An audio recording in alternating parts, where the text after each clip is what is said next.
أما أشجع الشجعان فكانت امرأة أم عمارة ما جريتش ولا رجعت المدينة، فضلت واقفة جنب النبي صلى الله عليه وسلم هي وابنها، وكل الناس اتحركت. فتخيلوا أم عمارة وهي واقفة والنبي بدأ يقل العدد اللي حواليه، يجي مين؟ عبد الله بن قمئة اللي قتل سيدنا مصعب فاكره النبي، فعرف ان النبي حي، فجاي ابن قمئة يريد ان يقتل النبي صلى الله عليه وسلم، فوقفت قدامه ام عمارة ولقت سيف مرمي فقامت واخداه واقفة قدامه.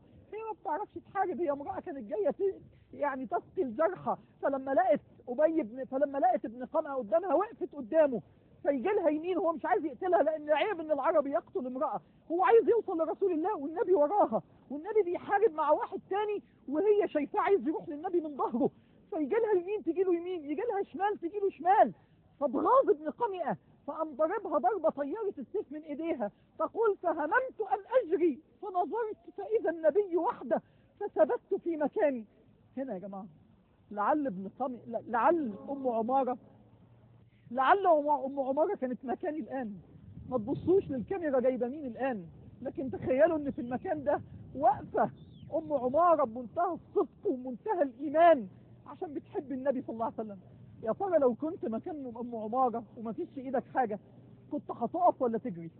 فاتغاظ ابن قمئة قوي، فظل يضربها بالسيف على كتفها علشان يزحها من قدامه حتى غارت عظام الكتف، عظم الكتف وقع لتحت، والمرأة لا تتحرك لغاية ما كتفها بقى زي نافورة الدم فسقطت في مكانها. ما ماتتش ام عمارة، لكن وهي ساقطة لقت ابنها حبيب بن زيد جاي ينقذها، فتقول له ايه؟ دعني دونك رسول الله صلى الله عليه وسلم، ادرك رسول الله.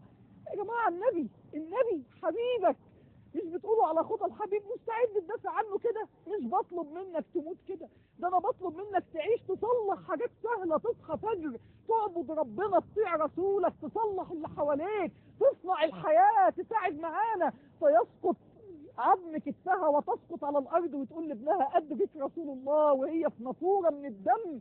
فالنبي يبص لها ويقلب كفيه ويقول من يطيق ما تطيقين يا ام عمارة؟ مين يستحمل اللي انت مستحملاه يا ام عمارة؟